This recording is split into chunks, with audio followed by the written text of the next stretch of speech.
আসসালামু আলাইকুম। অনেক দিন ধরে বাংলাদেশ টি-20 ক্রিকেট খেলছে, যে কারণে ওয়ানডে বোলিংয়ের কন্ডিশনটা যে বাংলাদেশের আসলে খুব একটা ভালো না, মোটামুটি যাচ্ছে তাই। এই ব্যাপারটা অনেকে কিন্তু ভুলে গেছেন, অনেকে ওভারলুক করে গেছেন। যে স্কোয়াডটা বাংলাদেশের ঘোষণা করা হয়েছে সেই স্কোয়াডে একটা জায়গার বড় অভাব, সেটা হচ্ছে দলের ষষ্ঠ বোলারটা আসলে কে হবেন। কারণ লাস্ট এক বছর ধরে আমি যদি চিন্তা করি যে 2024 সালের ডিসেম্বর মাসে ওয়েস্ট ইন্ডিজ সফর থেকে শুরু করে চ্যাম্পিয়ন্স ট্রফি বাদবাকি যে ম্যাচগুলো বাংলাদেশ ওয়ানডে ফরম্যাটে খেলেছে, এই পার্টিকুলার জায়গাটাতে বাংলাদেশ সবচেয়ে বেশি অভাব বোধ করেছে। সেটা হচ্ছে ওয়ানডে ক্রিকেটের ষষ্ঠ বোলিং অপশনের অভাব। এবং এই কারণেই কিন্তু টি-20 ক্রিকেটে বাংলাদেশের বোলিং যতটা বেশি প্রমিনেন্ট, ওয়ানডে ফরম্যাটে বাংলাদেশের বোলিংটা তত বেশি প্রমিনেন্ট হচ্ছে না।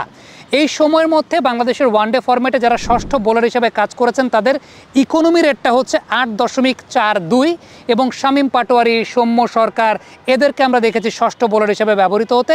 নাজমুল শান্ত কিছু কিছু ম্যাচে ষষ্ঠ বোলার হিসেবে তিনি বোলিং করে গেছেন। এখন আপনি একটা প্রশ্ন করতে পারেন যে ষষ্ঠ বোলার আসলে কেন প্রয়োজন হবে বাংলাদেশ টিমে। প্রত্যেকটা টিমেরই বর্তমান সময় ওয়ানডে ক্রিকেটে ষষ্ঠ বোলিং অপশনটা প্রয়োজন হয়।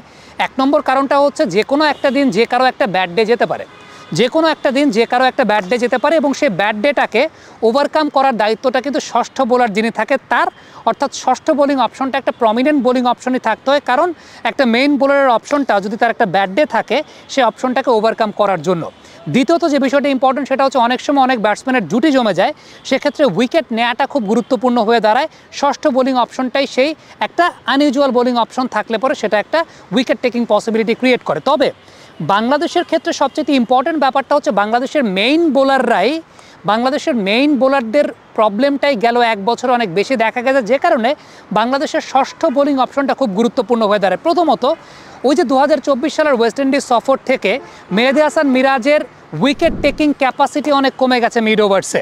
মেহেদী হাসান মিরাজ প্রতি 93 বা 94 রানে তিনি একটা করে উইকেট পাচ্ছেন ওয়ানডে ফরম্যাটে। আবারও বলি, মেহেদী হাসান মিরাজ 2024 সালের ডিসেম্বর মাস থেকে এখন পর্যন্ত ওয়ানডে ফরম্যাটে প্রতি 94 রানে তিনি একটা করে উইকেট পেয়েছেন। সো আলটিমেটলি যখন মেহেদী হাসান মিরাজ দলের মেইন বোলার হিসেবে বোলিং করছেন এবং প্রতি 94 রানে তিনি একটা করে উইকেট পাচ্ছেন, বা 94 রানেও তিনি একটা করে উইকেট পাচ্ছেন না, তখন কিন্তু আপনার ষষ্ঠ বোলিং অপশনটা প্রমিনেন্ট হওয়াটা খুব গুরুত্বপূর্ণ। ইভেন আপনি যদি তানজিম হাসান সাকিবের ক্ষেত্রে চিন্তা করেন, তানজিম হাসান সাকিব সিংহভাগ ম্যাচ খেলেছেন, বাট ওয়ানডে ফরম্যাটে তার ইকোনমি রেটটা 6.25 এবং প্রতি 47 রানে তিনি একটা করে উইকেট পেয়েছেন।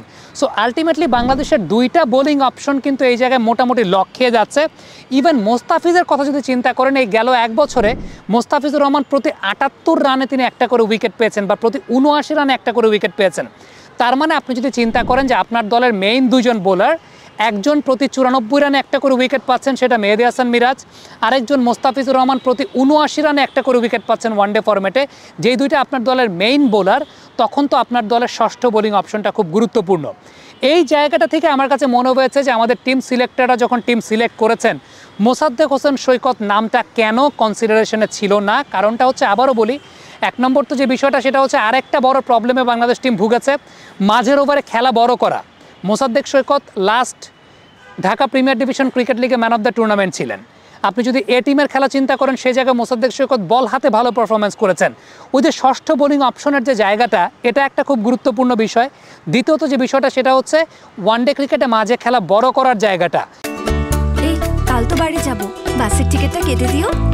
আচ্ছা নিও। উফ, আবার বলে নিও।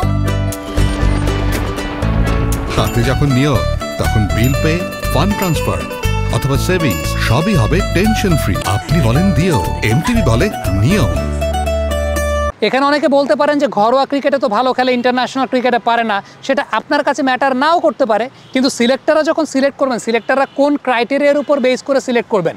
সিলেক্টররা তো এটার উপর বেস করে সিলেক্ট করবেন যে আমাদের ডোমেস্টিক ক্রিকেটে অ্যাভেলেবল অপশনটা কোথায় আছে। হ্যাঁ, আমাদের অপশন খুব সীমিত, এবং ঘরোয়া ক্রিকেটে পারফর্ম করে ইন্টারন্যাশনাল ক্রিকেটে ট্রান্সফার করতে পারে না। কিন্তু সিলেক্টররা যখন টিম সিলেক্ট করবেন, তখন তো তাকে কম্বিনেশনটা চিন্তা করতে হবে, এবং সেই কম্বিনেশনে 6 বোলিং অপশনের চিন্তাটা আমাদের সিলেক্টররা আসলে করেন নাই। হ্যাঁ, নুরুল হাসান সোহান আছেন ওয়ানডে ফরম্যাটে, তিনিও ঢাকা প্রিমিয়ার লিগ ভালো করেছেন, that's a different story.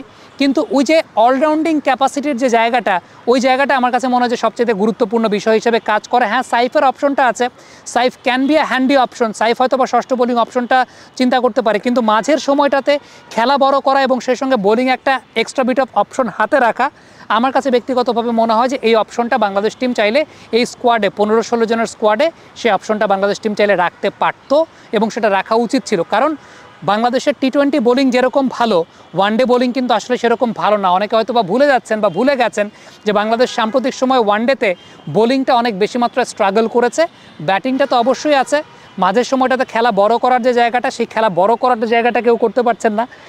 Last যখন এ টিমের খেলা হয়েছে, সৈকতকে আমরা দেখেছিলাম যে সেই জায়গাটাতে তিনি বল হাতে ভালো পারফর্ম করেছেন, সোহান অঙ্কনরা ব্যাট হাতে পারফর্ম করেছেন। সোহানের ওয়ানডে ফরম্যাটে আসাটা ভেরি মাচ জাস্টিফাইড, সোহান সেই জায়গায় আসবেন, কিন্তু আমার কাছে মনে হয় যে আরও একটা অপশন সেই জায়গাটায় থাকা উচিত ছিল এবং সেটা মোসাদ্দেক হোসেন সৈকতের মতো একটা অপশন, যেখানে বোলিং অপশনটা একটা 6 বোলিং অপশনটা একটা প্রমিনেন্ট অপশন। কমেন্ট বক্সে আপনাদের মন্তব্য মতামত জানতে চাই।